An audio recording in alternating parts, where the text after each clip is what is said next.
வணக்கம் நண்பர்களே. ஏற்கனவே நம்ம 6th 2 டேர்முக்கு உண்டான ஜாமெண்ட்ரி டாபிக் பார்த்துருக்கோம். இப்போ இதில் 6th 3rd டேர்மில் இருந்து ஜாமெண்ட்ரியில் அவங்க என்னென்ன விஷயங்கள் சொல்லியிருக்காங்க அப்படிங்கிறத பார்க்க போகிறோம். 6th 3rd டேர்மில் பார்த்தீங்க அப்படின்னா சமச்சீர் தன்மை அப்படிங்கிறது தான் அவங்க ஜாமெண்ட்ரின்ற டாபிக் கீழே கொடுத்துருக்காங்க. அப்படின்னா என்ன, சமச்சீர் தன்மையை வச்சு என்னென்ன கேள்வி எல்லாம் கேட்கலாம் அப்படிங்கிறதெல்லாம் தான் நம்ம இந்த வீடியோவில் பார்க்க போகிறோம். அதுவும் லாஸ்ட் இயர் 2022-23 நடந்த டெட் பேப்பர் 1 ஆகட்டும் 2 ஆகட்டும் ரெண்டுத்துலையுமே பார்த்தீங்க அப்படின்னா இந்த சமச்சீர் தன்மையை வச்சு பெரும்பாலான கேள்விகள் அவங்க கேட்டிருந்தாங்க. ஏற்கனவே எல்லா கொஷின் பேப்பர்லையுமே அவங்க இதுலேருந்து கொஷின்ஸ் கேட்டிருந்தாங்க. நான் உள்ளே வரும்போது அவங்க என்னென்ன கேட்டாங்கன்றதையும் உங்களுக்கு சொல்கிறேன் பாருங்கள். இப்போ சமச்சீர் தன்மை அப்படின்னா என்ன அப்படின்னா, இந்த டயக்ராம் பார்த்தீங்கன்னா உங்களுக்கு ஈஸியாக புரியும்.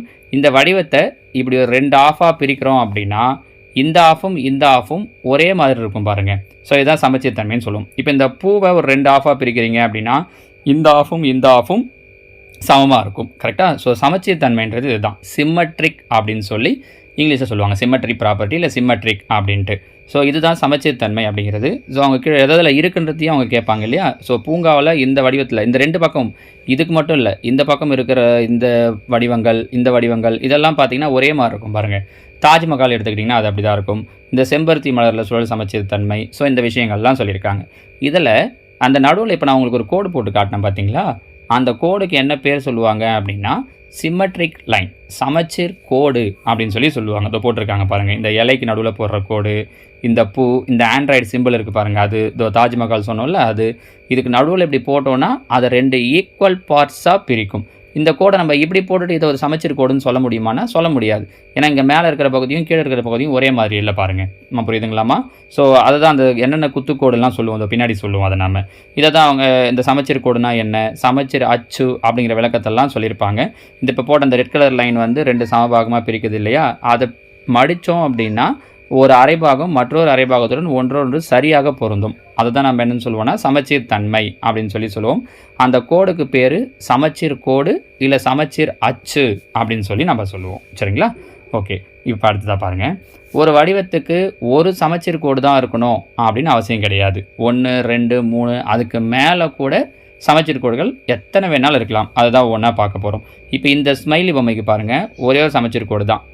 இப்படி கோடு போட்டோம் அப்படின்னா மேலேயும் கீழே ஈக்குவலாக ஆகாது. அதனால் இந்த பக்கம் கிடையாது, ஒரே ஒரு சமச்சீர் கோடு மட்டும்தான். அடுத்ததாக இந்த வடிவத்துக்கு பாருங்களேன், இப்படி போட்டால் 2 ஆஃப் ஈக்குவலாக இருக்கும். இப்படி போட்டிங்கனாலும் இந்த பக்கமும் ஈக்குவலாக இருக்கும் பாருங்கள். அடுத்தது இந்த வடிவம் முக்கியமானது. இது ஒரு சமபாக்க முக்கோணம். சமபாக்க முக்கோணத்துக்கு 3 சமச்சீர் கோடு இருக்குது. இதில் பாருங்கள் 6 சமச்சீர் கோடு போட்டு காட்டியிருப்பாங்க. ஒருவேளை இந்த டயக்ராமை கொடுத்துட்டு எத்தனை சமச்சீர் கோடு இருக்குன்னு கேட்டாங்கன்னா நம்ம உட்காந்து போட்டுட்டு இருக்க முடியாது இல்லையா. உங்களுக்கு அதுக்கு ஒரு ஈஸியாக வழி சொல்கிறேன் பாருங்கள். 1, 2, 3, 4, 5, 6 ஆர்ம்ஸ் இருக்குது இல்லையா. ஸோ 6 சமச்சீர் கோடு இருக்கும். இதுக்கு பார்த்தீங்கன்னா சமச்சீர் கோடே கிடையாது. இப்படி ஒரு கோடு போகிறோன்னு வச்சுக்கோங்க, உங்களுக்கே தெரியும் பாருங்கள், இந்த பக்கமும் சேமாக இல்லை பாருங்கள். ஸோ இதுக்கு சமச்சீர் கோடு இல்லை. ஓகேவா? நிறைய சமச்சீர் கோடு இருக்கலாம், சமச்சீர் கோடே இல்லாமல் கூட இருக்கலாம். இதில் சிந்திக்க அப்படின்னு சொல்லிட்டு ஒரு விஷயம் கொடுத்துருக்காங்க பாருங்கள். ஒரு செவகத்தை அதன் மூளை விட்டம் 2 சமபாகங்களாக பிரிக்கிறது, ஆனால் அது சமச்சீர் கோடு அல்ல. சமச்சீர் கோடோட கான்செப்ட் நல்லா புரிஞ்சுக்கோங்க. 2 ஈக்குவல் பார்ட்டாக பிரிக்கிறது அப்படிங்கிறது அர்த்தம் கிடையாது. 2 பக்கமும் ஒரே மாதிரி, லைக் மிரர் இமேஜ் மாதிரின்னு வச்சுக்கோங்களேன், அந்த மாதிரி இருக்கணும். இப்போ இங்கே பார்த்தீங்கன்னா ஒரு செவகம் எடுத்துக்கிறேன்னு வச்சுக்கோங்களேன். ஒரு செவகத்தை நம்ம இப்படி ஒரு கோடு போடுறோன்னா இந்த ஆஃபும் ஒரே மாதிரி இருக்கும். இப்படி ஒரு கோடு போடுறோனாலும் இந்த பக்கமும் ஒரே மாதிரி இருக்கும். ஆனால் இப்படி ஒரு கோடு போடுறோன்னா இதை எடுத்து அப்படியே நீங்கள் இப்படி யோசிச்சு பாருங்கள். இதை எடுத்து நான் இது மேலே வைக்கிறேன் அப்படின்னா பொருந்தாது பாருங்கள். இப்படி நீங்கள் வைக்கும்போது இந்த சின்ன பக்கம் இங்கே வரும், இந்த பெரிய பக்கம் இந்த சைடில் வரும். அப்போ ஒன்றோட ஒன்று பொருந்தாது. ஸோ இந்த மூளை விட்டம் இந்த செவகத்துக்கு சமச்சீர் கோடு கிடையாது. 2 ஈக்குவல் பார்ட்டாக பிரிக்குதான்னா ஆமாம், 2 ஈக்குவல் பார்ட்டாக தான் பிரிக்கும். சரியா? ஆனால் சமச்சீர் கோடு கிடையாது. சரியா? அடுத்தது ஒரு குறிப்பு கொடுத்துருக்காங்க பாருங்கள். சமச்சீர் கோடுங்கிறது செங்குத்தாகவோ கிடைமட்டமாகவோ சாய்வாகவோ எப்படி வேணாலும் இருக்கலாம். இந்த ஏவுக்கு பாருங்கள், ஏவுக்கு செங்குத்தாக ஒரு கோடு போட்டோன்னா 2 பக்கம் ஈக்குவலாக பிரிக்கும். பிக்கு இப்படி கிடைமட்டமாக போட்டோன்னா இது 2 ஈக்குவல் பார்ட்டாக பிரிக்கும். இது சதுரம் பாருங்கள், சதுரத்துக்கு நீங்கள் மூளை விடத்தில் போட்டிங்கன்னா பிரிக்கிற பார்ட் ஈக்குவலாக இருக்கும். இதை எடுத்து இப்படி வைக்கிறீங்க அப்படின்னா இது மேலே மேற்பொருந்தும். ஸோ சதுரத்துக்கு மூளை விட்டம் வழியாக வரைஞ்சோன்னா கூட அது ஒரு சமச்சீர் கோடு தான், ஞாபகம் வச்சுக்கோங்க. சரியா? அடுத்தது அங்கே பாருங்கள். இந்த இவ்வளோ நேரம் சொல்லிட்டு இருந்தோம்ல சமச்சீர்ன்ட்டு, இந்த சிம்மட்ரிக்னு இங்கிலீஷில் சொல்லுவாங்க. சிம்மட்ரி, இந்த சிம்மட்ரோஸ் அப்படிங்கிற கிரேக்க சொல்லிருந்து தான் இந்த சிம்மட்ரி அப்படிங்கிற சொல் வந்துச்சு. இந்த சிம்மட்ரிங்கிற சொல்லுக்கு என்ன அர்த்தம் அப்படின்னா ஒத்த அளவினை உடைய அப்படிங்கிறது தான் அதோட பொருள். சமச்சீர்த்தன்மைக்கு இன்னும் சில உதாரணங்கள் சொல்லணும் அப்படின்னா இயற்கையில் நிறைய வடிவங்களை சொல்லலாம். இந்த சொல்லியிருக்காங்க பாருங்கள், சூரியகாந்தி பூவில், பூச்சிகள், வண்ணத்து பூச்சியில், செயற்கையாக உருவான இந்த வாயிற் கதவு, நம்ம வீட்டில் இருக்க வாசப்படியெல்லாம் பார்த்து இது இருக்குல்ல, இந்த கேட்டு 2 பக்கமும் ஒரே மாதிரியே இருக்கும் பாருங்கள். ஸோ இதிலெல்லாம் கூட அந்த சமச்சீர்த்தன்மை இருக்குது. கோலத்தில் கூட சமச்சீர்த்தன்மை இருக்குங்க. இதோ பாருங்கள், இந்த போட்டிருக்க கோலம் பாருங்கள், இந்த கோலத்தில் இப்படி 2 ஆஃபாக பிரிக்கிறீங்கன்னா 2 பக்கமும் ஈக்குவலாக இருக்கும். இதை பிரிக்கிறீங்கன்னா இந்த 2 பக்கமும் ஒரே மாதிரி. இந்த கோலத்தில் பாருங்கள், இப்படி செங்குத்தாக ஒரு கோடு போடுறோன்னா 2 பக்கம், இந்த கோட்டில் அப்படி தான், இப்படி செங்குத்தாவோ இப்படி கிடைமட்டமோ கோடு போடுறோன்னா அதுலேயும் அப்படி தான். சரிங்களா? ஸோ இதில் கூட சமச்சீர் கோடுகளுடைய எண்ணிக்கை கேட்கலாம் பாருங்கள். அப்போ என்ன சொல்வீங்க? சமச்சீர் கோடுகள் எண்ணிக்கை கேட்டால் அந்தந்த டயக்ராமுக்கு ஏற்ற மாதிரி சொல்லலாம். சரியா? ஓகே. அடுத்ததாக இதில் எவற்றை முறைகள் ஒன்று சொல்லியிருக்காங்க. என்னென்னா ஒரு படத்துலேயும் அவங்க ஒரு டாட் லைன் வச்சுருக்காங்க. அது சமச்சீர் கோடு ஆகுமா இல்லையான்னு கேட்டிருக்காங்க. இப்போ இந்த வடிவத்துக்கு பாருங்கள், 2 பக்கமும் ஈக்குவலாக, இந்த பக்கம் ஒரு காது, இந்த பக்கம் ஒரு காது, வாய் 2, கண்ணு தனித்தனியாக, வாய் 2 ஆஃபாக பிரியுது, கண் அது மாதிரி. அப்போ இது சமச்சீர் கோடு தான். ஆனால் இது பாருங்கள், சமச்சீர் கோடா? கிடையாது. இது ஆமாம் சமச்சீர் கோடு. இது சமச்சீர் கோடு கிடையாது. இது சமச்சீர் கோடு தான். 6 இது சமச்சீர் கோடு கிடையாது. பாருங்கள், புரியுதா? ஏன் இதெல்லாம் சொல்கிறேன் அப்படின்னா, அவங்க இதையே வடிவங்களை கொடுத்துட்டு இதில் எதெல்லாம் சமச்சீர் கோடு, எதெல்லாம் கிடையாதுன்னு கீழே ஒரு 4 ஆப்ஷன் கொடுத்துட்டு கேட்கலாம் பாருங்கள். சரிங்களா?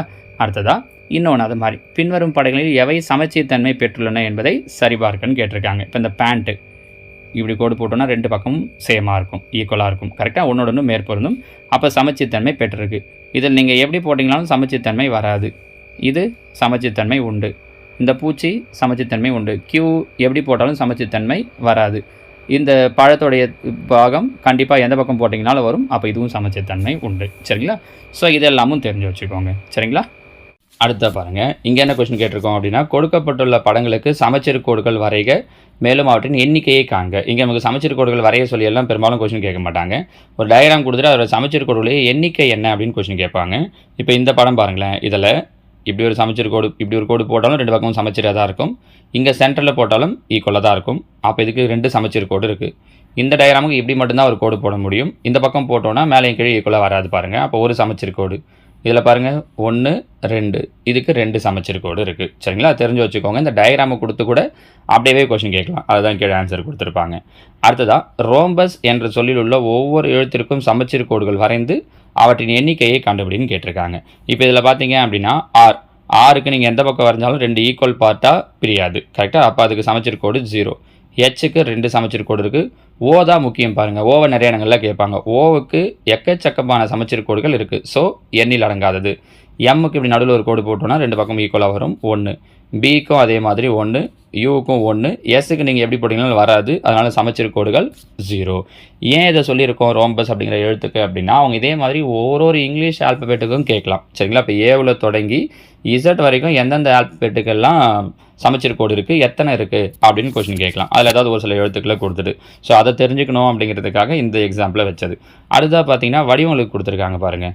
சமபாக்க முக்கோணம். சமபாக்க முக்கோணத்துக்கு 3 சமச்சீர் கோடு, சதுரத்துக்கு 4, ஒழுங்கு ஐங்கோணத்துக்கு 5, ஒழுங்கு அறுகோணத்துக்கு 6. இந்த ஒழுங்கு ஐங்கோணம், அறுகோணம், எழுகோணம், எண்கோணம், ஒழுங்கு அப்படின்னு வந்தாலே அதில் எத்தனை பக்கங்கள் இருக்கோ இல்லை எத்தனை கோணங்கள் இருக்கோ அத்தனை சமச்சீர் கோடுகள் இருக்கும். அதை தான் இங்கே கீழே சொல்லியிருப்பாங்க பாருங்கள் குறிப்பில். ஒழுங்கு பலகோணம் அப்படின்னா என்னென்னா, அனைத்து பக்கங்களையும் மற்றும் அனைத்து கோணங்களையும் சமமாக கொண்ட ஒரு மூடிய வடிவம். இதே ஒரு தனிப்பட்ட கொஸ்டினாக கேட்கலாம் பாருங்கள். அனைத்து பக்கங்களையும் மற்றும் அனைத்து கோணங்களையும் சமமாக கொண்ட ஒரு மூடிய வடிவத்தை என்னன்னு சொல்லுவோம் அப்படின்னா ஒழுங்கு பலகோணம் அப்படின்னு சொல்லுவோம்.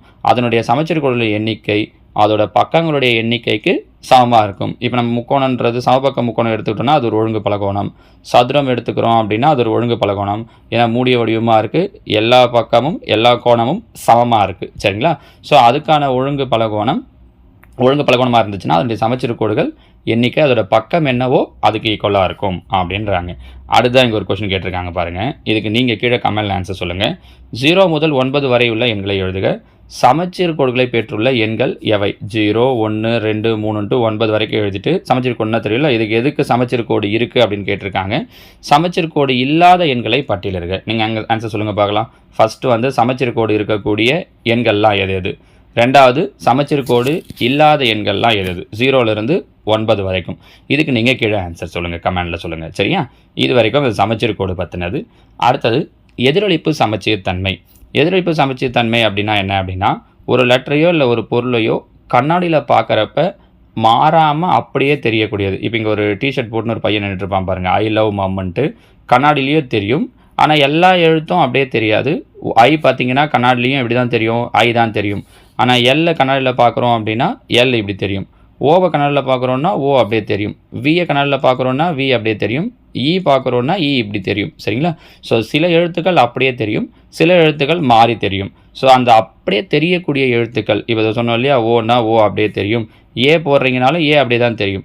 கேபிட்டல் லெட்டர்ஸ் நம்ம பேசிகிட்டு இருக்கிறது எல்லாமே. சரியா? இப்படி கண்ணாடியில் அப்படியே தெரியுது அப்படின்னா அதை தான் நம்ம என்னன்னு சொல்லுவோம் அப்படின்னா எதிரொலிப்பு சமச்சீர் தன்மை அப்படின்னு சொல்லுவோம். சரிங்களா?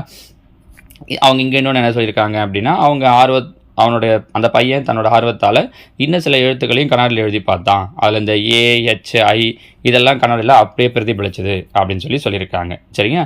இதெல்லாம் பார்த்தீங்க அப்படின்னா என்ன இருக்கும் அப்படின்னா சமச்சீர் கோடு இருக்கும். அது ஒரு முக்கியமான விஷயம் பாருங்கள் இதில். சரிங்களா? இப்போ இதில் பாருங்கள், சிந்திக்கன்னு ஒன்று கொடுத்துருக்காங்க. கண்ணாடியில் எவ்வித மாற்றமும் இல்லாமல் அதே போன்று தெரியும் ஆங்கில எழுத்துக்கள் எவை? பெரிய ஆங்கில எழுத்துக்கள். ஏன் அந்த வார்த்தையை மென்ஷன் பண்ணுறாங்க அப்படின்னா, நீங்கள் ஸ்மால் லெட்டர் எழுதுனீங்கன்னா எதுவுமே தெரியாமல் போகிறதுக்கு வாய்ப்பு இருக்குது. சரிங்களா? ஆனால் கேபிட்டல் லெட்டரில் தான் அது நமக்கு தெரியும் சமச்சீர் கோடு. அதனால் அந்த எதிரொலிப்பு சமச்சீர்த்தன்மை அதனால் கேட்டிருக்காங்க. இது வேணா ஏவிலிருந்து இசட் வரைக்கும் எல்லா எழுத்துக்களுக்கும் எழுதி நீங்கள் ட்ரை பண்ணி பாருங்கள். சரியா? ஓகே, இங்கே பாருங்கள். சமச்சீர் கோடானது ஒரு வடிவத்தை இரு சமபாகங்களாக பிரிக்கும் அப்படிங்கிறது நமக்கு தெரியும். அந்த கோட்டு மேலே நாம் ஒரு கண்ணாடியை வைக்கிறதா, எந்த கோடு, இப்போ ஏ இப்படி இருக்குது அப்படின்னா இந்த சமச்சீர் கோடு மேலே நம்ம ஒரு கண்ணாடியை வைக்கிறோம் அப்படின்னா அந்த வடிவத்தின் மற்றொரு பகுதி ஆடியால் எதிரொலிப்பு செய்யப்பட்டு முழுமையான வடிவம் கிடைக்கிறது. இதைத்தான் நாம் என்னன்னு சொல்கிறோன்னா எதிரொலிப்பு சமச்சீர் தன்மை அல்லது ஆடி சமச்சீர் தன்மைன்னு சொல்கிறோம். என்னன்னு சொல்கிறோம்? எதிரொலிப்பு சமச்சீர் தன்மை அல்லது ஆடி சமச்சீர் தன்மை. இதில் ஒரு முக்கியமான குறிப்பு கொடுத்துருக்காங்க பாருங்கள். ஒரு வடிவம் சமச்சீர் கோட்டினை பெற்றிருந்தால் அது ஆடி சமச்சீர் தன்மையை பெற்றிருக்கும். சமச்சீர் கோடு இருக்குது அப்படின்னாலே கண்டிப்பாக அதுக்கு என்னவும் இருக்கும் அப்படின்னா எதிரொலிப்பு சமச்சீர் தன்மை, அதாவது ஆடி சமச்சீர் தன்மையும் இருக்கும். அவங்க சில நேரம் என்ன பண்ணுறாங்கன்னா கீழே ஒரு 2-3 ஸ்டேட்மெண்ட் கொடுத்துட்டு டெட்டோ இல்லை டிஆர்பியோ பொறுத்த வரைக்கும் அந்த ஸ்டேட்மெண்ட் எல்லாம் எது ட்ரூ எது ஃபால்ஸ்ன்னு கேட்குறாங்க. அந்த மாதிரி இடங்கள்லாம் அவங்க இந்த மாதிரி சின்ன சின்ன லைன்ஸை தான் எடுத்து வச்சு நமக்கு கொடுக்குறாங்க. இப்போ இதில் பாருங்கள், அடுத்தது ஒரு பொருளை கண்ணாடியில் காமிக்கிறப்ப ஆடியில் கிடைக்கும் அந்த பொருளோட பிம்பத்தை தான் நம்ம என்னன்னு சொல்கிறோன்னா எதிரொலிப்பு அப்படின்னு சொல்கிறோம். ஒரு கண்ணாடியில் காட்டுறோம் அப்படின்னா இங்கே இருக்கிற பொருள் இங்கே தெரியுது அப்படின்னா இதை தான் நம்ம என்னென்னு சொல்கிறோன்னா எதிரொலிப்பு அப்படின்னு சொல்லி.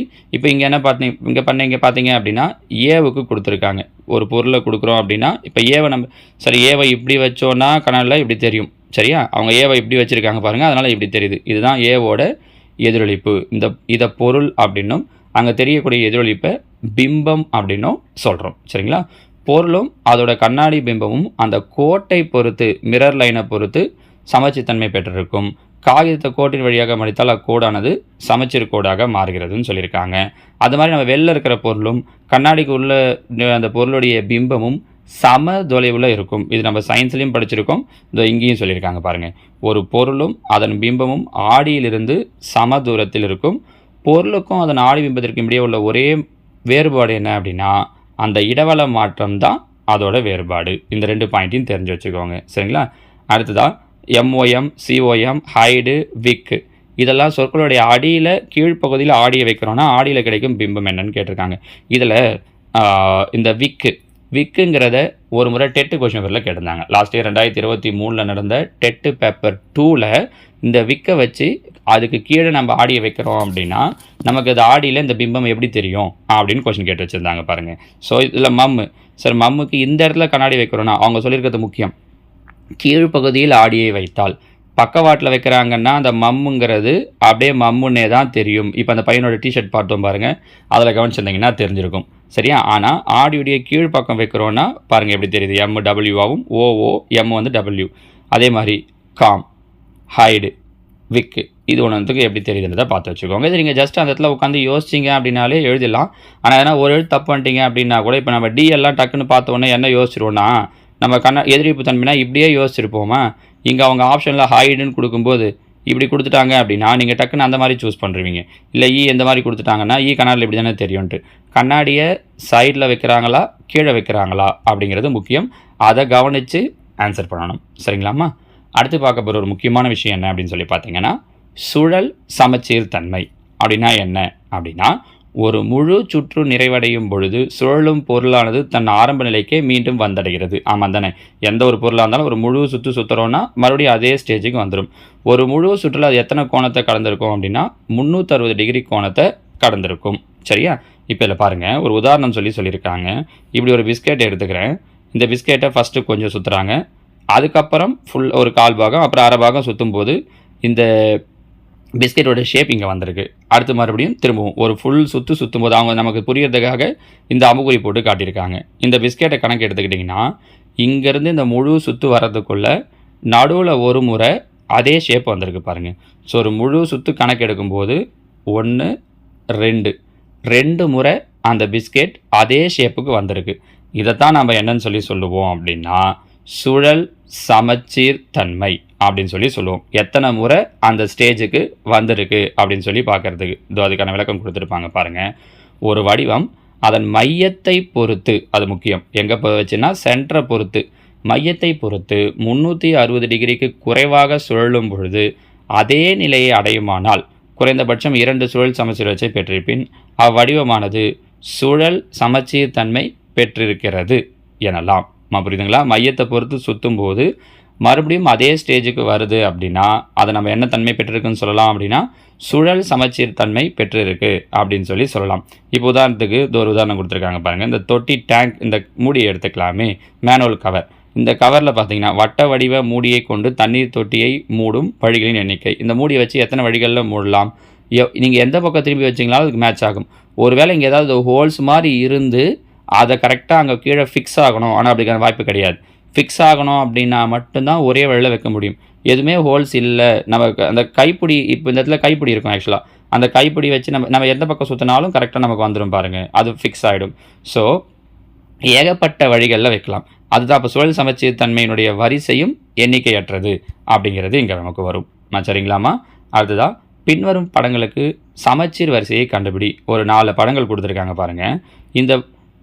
இதில் சுற்றினீங்க அப்படின்னா இந்த ஹோல் இங்கே வரும்போது எல்லாமே மாறி மாறி வந்துடும், கரெக்டாக வந்துடும். 4 ஹோல் இருக்குது இல்லையா, 4 டாட் இருக்குது, 4மே கொஞ்சம் கொஞ்சமாக சுற்றும் போது கரெக்டாக அந்த ஸ்டேஜுக்கு வந்துடும். அப்போ இதோட சுழல் சமச்சீர் வரிசை 4.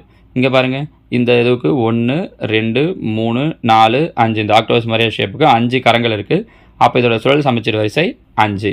இந்த ஸ்கேலை யோசிச்சு பாருங்கள், இப்படி இருக்குது, ஒரு ரவுண்டு சுற்றினா இங்கே வந்துடும், திரும்ப அடுத்த ரவுண்டுக்கு அதே ஷேப்புக்கு வந்துடும். அப்போ சுழல் சமச்சீர் வரிசை 2. இந்த ஃப்ளவருக்கு யோசிங்க, 1 2 3 4 5 இருக்கிறதால இதோட சுழல் சமச்சீர் வரிசை 5. இந்த சுழல் சமச்சீர் வரிசையை வச்சும் கொஷின் கேட்பாங்க.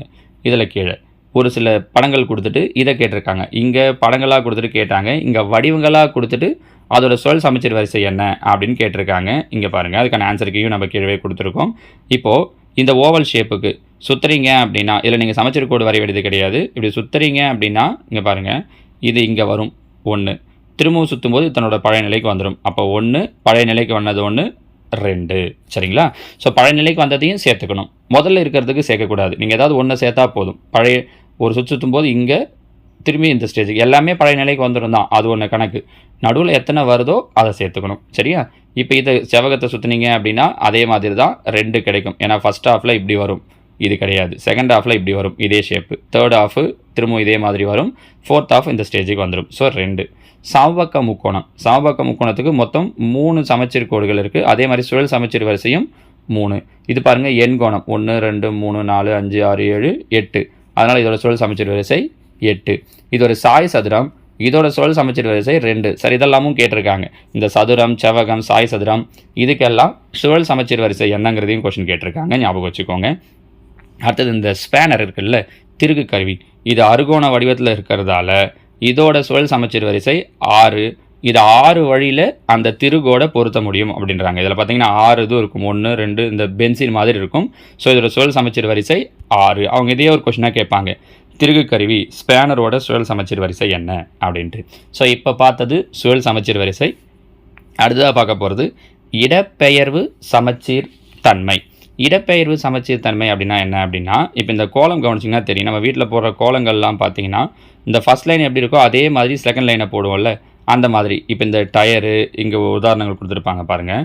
ஒரு பொருளோட வடிவமைப்பு புதிய இடத்திற்கு நகர்வதை தான் இடப்பெயர்வு சமச்சீர் தன்மை அப்படின்னு சொல்கிறோம்.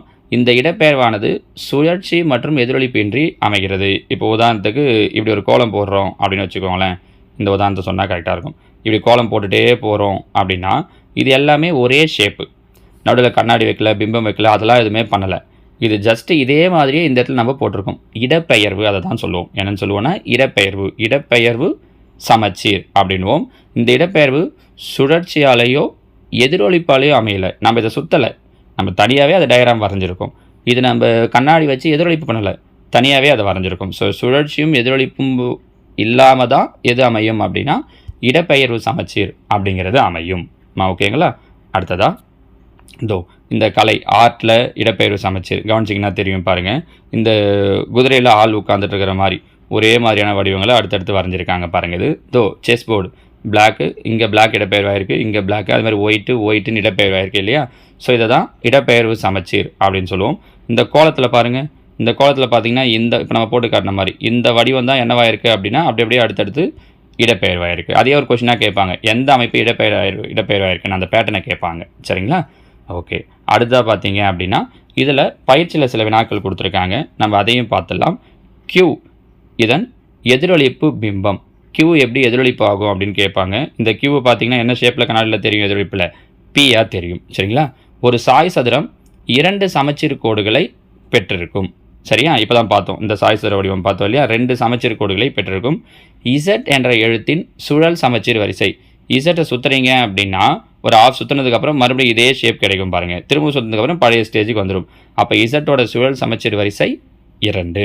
அடுத்தது சுழல் சமச்சீர் வரிசை குறைந்த அளவு டேஷாக இருந்தால் அந்த வடிவம் சுழல் சமச்சீர் தன்மையை பெற்றிருக்கிறது எனலாம். சுழல் சமச்சீர் வரிசை குறைஞ்சபட்சம் 2ஆக இருக்கணும். கரெக்டாக? அதை இப்போ இசட் சொன்னது மாதிரி மறுபடியும் நடுவில் ஒரு வாட்டி அந்த ஸ்டேஜ் வரணும் 360 டிகிரிக்குள்ளாடி. அப்போ அடுத்த ஸ்டேஜுக்குள்ளே வரும்போது பழைய ஸ்டேஜ் வரும்போது 2 ஆகிடும். ஸோ சுழல் சமச்சீர் வரிசை குறைந்த அளவு 2ஆக இருந்தால் அந்த வடிவத்தை என்னன்னு சொல்லுவோம்னா சுழல் சமச்சீர் தன்மை பெற்றிருக்கிறது எனலாம். அடுத்தது ஒரு பொருள் புதிய இடத்திற்கு இடப்பெயர்வு அடைவதால் இப்போ தான் லாஸ்ட்டாக பார்த்தோம் என்ன சமச்சீர் ஏற்படுது அப்படின்னா இடப்பெயர்வு சமச்சீர் ஏற்படுகிறது. ஓகேவா? ஏன்னா சில நேரங்கள் இந்த வார்த்தைகளே அப்படியே கேட்டுடுறாங்க எடுத்து, அதனால தான். அடுத்தது சரியாக தவறா. சரியாக தவறாவையும் டிஆர்பியை பொறுத்த வரைக்கும் இல்லை டெட்டை பொறுத்த வரைக்கும் என்ன பண்ணுறாங்க அப்படின்னு பார்த்தீங்கன்னா 4 பாயிண்ட்டை கொடுத்துட்டு எதெல்லாம் சரி எதெல்லாம் தப்புன்னு கேட்குறாங்க. அதனாலே நீங்கள் தெரிஞ்சுக்க வேண்டியது இருக்குது. ஒரு செவ்வகம் 4 சமச்சீர் கோடுகளை பெற்றுள்ளது. தவறு. செவ்வகத்துக்கு எத்தனை சமச்சீர் கோடு வரும் அப்படின்னா 2. சமச்சீர் கோடினை பெற்றிருக்கும் வடிவமானது எதிரொலிப்பு சமச்சீர் தன்மையை பெற்றிருக்கும். ஆமாம், அதுதான் பார்த்தோம்ல, அந்த ஏங்கிற எழுத்தெல்லாம் வச்சு பார்த்தோம் பாருங்கள். சரியா? ராணி என்ற பெயரின் எதிரொலிப்பு பிம்பம் INAR. ஐ வந்துடும், என் இப்படி வரும், ஏ அப்படியே தான் வரும், ஆர் கண்ணாடியில் பார்க்கும்போது இப்படி வரும் பாருங்கள். கரெக்டாக? அப்போ இந்த ஷேப் வராது, இந்த மாதிரி வரும். அதனால் இது தவறு. அடுத்தது ஒரு வட்டத்திற்கு எண்ணற்ற சுழல் சமச்சீர் வரிசைகள் உள்ளன. ஆமாம், இப்போ தான் பார்த்தோம். 191 என்ற எண் சுழல் சமச்சீர் தன்மை பெற்றுள்ளது. அப்படியான்னு பாருங்கள், கிடையாது. ஏன் அப்படின்னா இது நீங்கள் ஒரு ரவுண்டு சுற்றுனீங்கன்னா 1 இந்த 9 6 மாதிரி ஆகிடும். 161 மாதிரி தான் வருமே தவிர ஒரு ரவுண்டு சுற்றும் போது 191 மாதிரி தெரியாது. அப்போ இது தவறு. ஓகேவா? இந்த 5 கேள்விகளையும் ஞாபகம் வச்சுக்கோங்க. அவங்க இந்த 5த்தையுமே அப்படியே கொடுத்துட்டு இதில் எதெல்லாம் சரி எதெல்லாம் தப்புன்னு கேட்கலாம். ஒன்று. இன்னொன்று இதே மாதிரி பொறுத்துக்கவையே அவங்க கேட்குறாங்க. இதில் சதுரத்துக்கு எத்தனை சமச்சீர் கோடு இருக்குது அப்படின்னா 4 சமச்சீர் கோடுகள் இருக்குது. அப்போ 1க்கு இ. அடுத்தது இணைகரத்துக்கு சமச்சீர் கோடே கிடையாது. 2க்கு ஆ. இரு சமபக்க முக்கோணத்துக்கு பார்த்தீங்கன்னா ஒரு சமச்சீர் கோடு இருக்குது. நம்ம ஏற்கனவே அங்கே உள்ள சமபக்க முக்கோணம் சொல்லும்போது சொல்லியிருப்போம். சமபக்க முக்கோணத்துக்கு 3 சமச்சீர் கோடு, இரு சமபக்க முக்கோணத்துக்கு 1 தான், 2ன்னு போட்டுற பாருங்க. இரு சமபக்க முக்கோணத்துக்கு 1 சமச்சீர் கோடு. செவ்வகத்துக்கு 2 சமச்சீர் கோடு. அப்போ இதுக்கு இ. ஞாபகம் வச்சுக்கோங்கம்மா. சதுரத்துக்கு 4, இணைகரத்துக்கு சமச்சீர் கோடு கிடையாது, இரு சமபக்க முக்கோணத்துக்கு 1, செவ்வகத்துக்கு 2. இந்த பொறுத்துக்கையும் ஒரு முறை கேட்டிருந்தாங்க. சரிங்களா? அடுத்ததாக இதுக்கெல்லாம் சுழல் சமச்சீர் வரிசை கண்டுபிடிக்க சொல்லியிருக்காங்க. அப்படியே யோசிங்க. எச்சை திருப்பணும் அப்படின்னா ஒரு வாட்டி வரும், திரும்பவும் பழைய ஸ்டேஜுக்கு வரும். 2 சுழல் சமச்சீர் வரிசை 2. இதுக்கும் பார்த்தீங்க அப்படின்னா சுழல் சமச்சீர் வரிசை 2. இதுக்கு 1 2 3 4 ஆம்ஸ் இருக்குது இல்லையா? 4. வட்டம் அப்படியே கொடுத்துட்டு இருந்தாங்கன்னா எண்ணற்ற கோடு கொடுத்துருக்காங்க பாருங்கள். 1 2 3 4 5 6 7 8. அப்போ இதோட சுழல் சமச்சீர் வரிசை 8. இது பாருங்கள், திரும்ப 1, திரும்ப 2வது ஸ்டேஜில் வந்துடும். இதோட சுழல் சமச்சீர் வரிசை 2. இந்த படங்களை அப்படியே கொடுத்தே அவங்க கொஷின் கேட்பாங்க, சுழல் சமச்சீர் வரிசை காண்க அப்படின்னு சொல்லிட்டு. அடுத்தது பின்வருவனற்றுள் எந்த எழுத்திற்கு சமச்சீர் கோடு கிடையாது? ஏவுக்கு கோடு போடலாம், டீக்கு போடலாம், யூக்கு போடலாம். பிக்கு தான் என்ன கிடையாதுன்னா சமச்சீர் கோடு கிடையாது.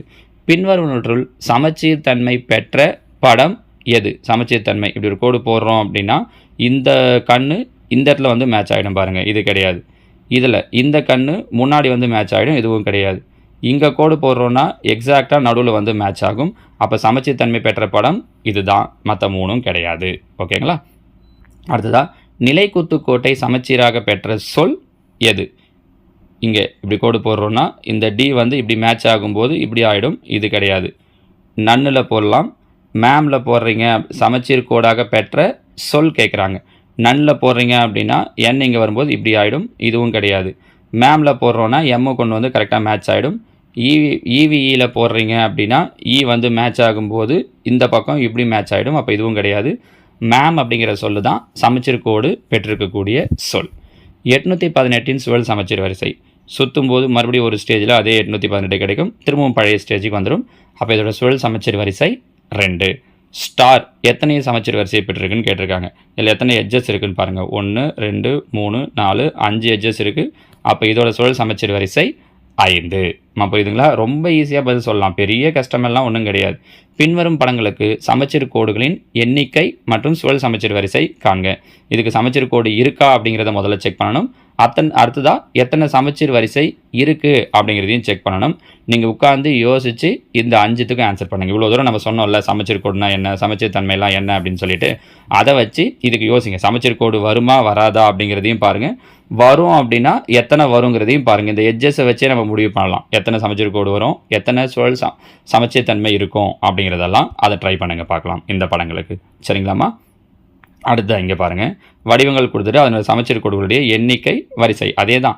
சமபக்க முக்கோணத்துக்கு 3 சமச்சீர் கோடு, சுழல் சமச்சீர் வரிசை 3, சதுரத்துக்கு 2 4, ஒழுங்கு ஐங்கோணத்துக்கு 2 5, ஒழுங்கு அருங்கோணத்துக்கு 2 6, ஒழுங்கு எண்கோணம் அப்படின்னா 8, அப்புறம் ரெண்டுத்துக்குமே 8.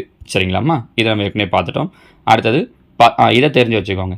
10 பக்கங்களை கொண்ட ஒரு ஒழுங்கு பலகோணம் 10 சமச்சீர் கோடுகளை பெற்றிருக்கும். 10 சமச்சீர் கோடுகளை பெற்ற ஒரு ஒழுங்கு பலகோணம் 10 சுழல் சமச்சீர் வரிசை பெற்றிருக்கும். n பக்கங்கள் கொண்ட ஒரு ஒழுங்கு பலகோணம் n சமச்சீர் கோடுகள் மற்றும் n சுழல் சமச்சீர் வரிசையை பெற்றிருக்கும். மேலே இருக்க அந்த 10 10ன்ற மாதிரியே தான் என்னன்னா என்னன்னே வரப்போகுது. சரிங்களா? ஸோ இதோட இந்த சமச்சீர் தன்மை டாபிக் முடியுது. இது வரைக்கும் நம்ம பார்த்ததை வச்சு ஒரு சுருக்கம் மட்டும் பார்த்துடலாம். ஒரு படத்தை 2 பாகங்களாக பிரித்து அதை ஒரு அரைப்பகுதி மற்றொரு அரைப்பகுதியுடன் சரியாக பொருந்துமாறு பிரிக்கும் கோட்டை தான் சமச்சீர் கோடு இல்லைனா சமச்சீர் அச்சுன்னு சொல்கிறோம். ஒரு வடிவம் சமச்சீர் கோடை பெற்றிருந்தாலே அது எதிரொலிப்பு சமச்சீர் தன்மையை பெற்றிருக்கும். இதுதான் சரியாக தவறால பார்த்தோம். ஒரு வடிவமானது மையத்தை பொறுத்து 360 டிகிரி குறையாக சுழற்றும் போது அதே நிலையை அடையுமானால் அந்த வடிவம் சுழல் சமச்சீர் தன்மை பெற்று இருக்கிறது எனலாம். அதே மாதிரி ஒரு முழு சுற்றுல ஒரு வடிவம் எத்தனை முறை அந்த வடிவத்து மேலே சரியாக பொருந்துதோ அதுதான் அதனுடைய சுழல் சமச்சீர் வரிசை. ஒரு அமைப்பு ஒரு புதிய இடத்திற்கு நகர்ந்து இடப்பெயர்வு சமச்சீர் தன்மையை உருவாக்கும். சுழற்சியும் எதிரொலிப்பும் இல்லாமையே இந்த இடப்பெயர்வு நடைபெறும். இதுதான் நாம் இந்த 6th 3rd டேர்மில் சமச்சீர் தன்மை அப்படிங்கிற டாப்பிக்கில் இது வரைக்கும் பார்த்த ஒட்டுமொத்த பாடத்தினுடைய சுருக்கம். சரிங்களா? ஸோ இதோட 6th நம்ம 3 டேர்முக்குமே வடிவியல் டாப்பிக்கில் அவங்க கொடுத்துருக்கிறதுக்கான ஃபுல் வீடியோவுமே பார்த்துட்டோம். அடுத்து நான் 7th அவங்க கேட்டிருக்கிறதுக்கு இதே மாதிரி டேர்ம் வைஸாக போடுறேன். ஓகேவாம்மா? தேங்க்யூ.